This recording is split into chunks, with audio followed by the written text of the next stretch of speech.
마태복음 17장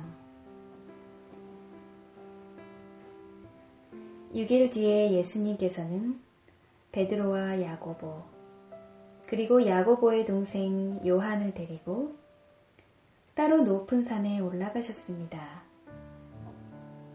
그들 앞에서 예수님의 모습이 변화되었습니다. 예수님의 얼굴은 해같이 빛나고 옷은 비처럼 희게 되었습니다. 그때 모세와 엘리야가 나타나 예수님과 함께 말씀을 나누었습니다. 베드로가 예수님께 말했습니다. 주님, 우리가 여기 있는 것이 좋습니다. 원하신다면 제가 여기에 천막 3개를 세우겠습니다. 하나는 주님을 위해, 또 하나는 모세를 위해, 그리고 마지막 하나는 엘리야를 위해서 말입니다. 베드로가 말하는 동안에 갑자기 빛나는 구름이 그들 위를 덮고 그 속에서 이는 내가 사랑하며 기뻐하는 아들이다. 너희는 그의 말을 들어라. 하는 소리가 들려왔습니다. 제자들이 그 소리를 듣고 얼굴을 땅에 대고 엎드리며 무서워하였습니다. 예수님께서 그들에게 오셔서 어루만지시며 말씀하셨습니다. 일어나라. 무서워하지 마라. 제자들이 눈을 들어보니 아무도 보이지 않고 예수님만 혼자 계셨습니다. 산 아래로 내려올 때 예수님께서 제자들에게 당부하셨습니다. 인자가 죽음에서 다시 살아날 때까지 너희가 본 것을 아무에게도 말하지 마라.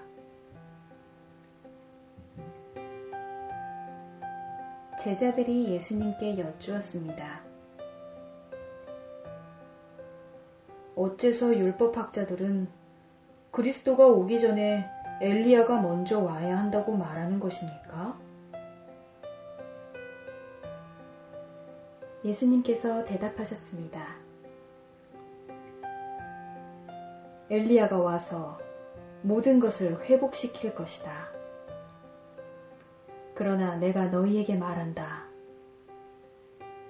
엘리야는 이미 왔다.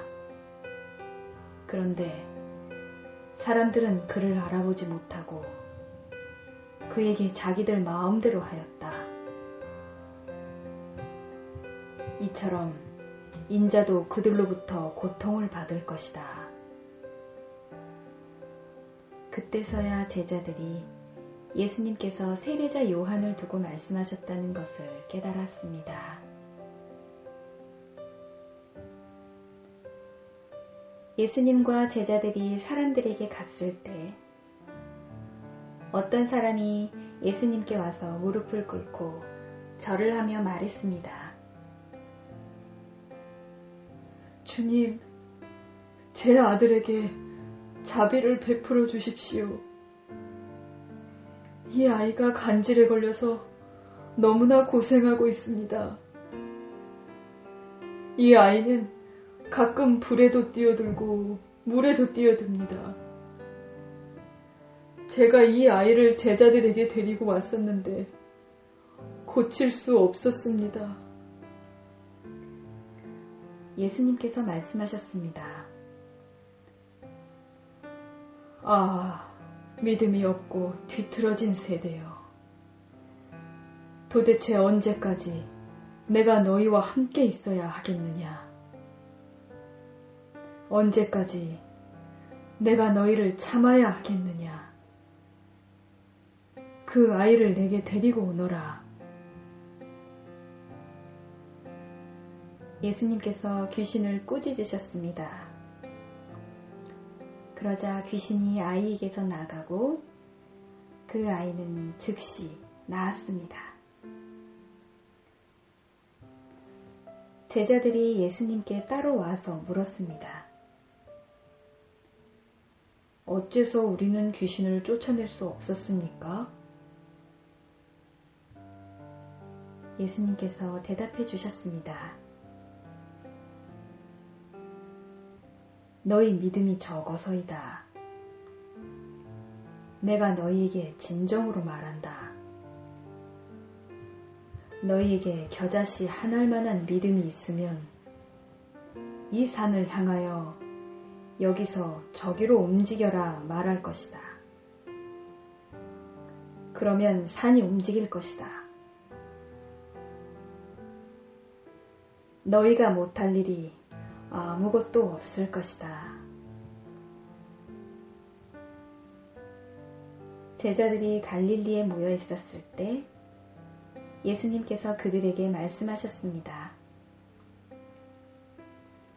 인자가 사람들의 손에 넘겨질 것이고 사람들은 그를 죽일 것이다.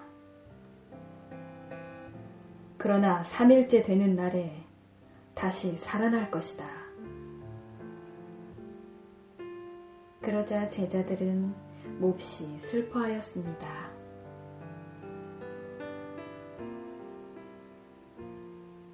예수님과 제자들이 가버나움에 이르렀을 때 성전세를 걷는 사람들이 베드로에게 와서 물었습니다. 당신네 선생님은 성전세를 내지 않습니까? 베드로가 대답했습니다. 내십니다.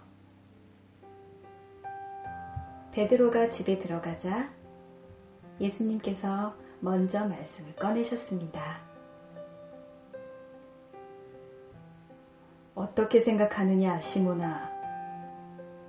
이 세상의 왕들은 관세와 세금을 누구에게서 받느냐? 왕의 자녀들한테서냐? 아니면 다른 사람들한테서냐? 베드로가 대답했습니다. 다른 사람들에게서입니다.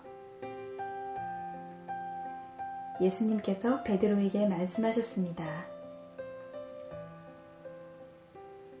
그러므로 왕의 자녀들은 세금을 낼 필요가 없다.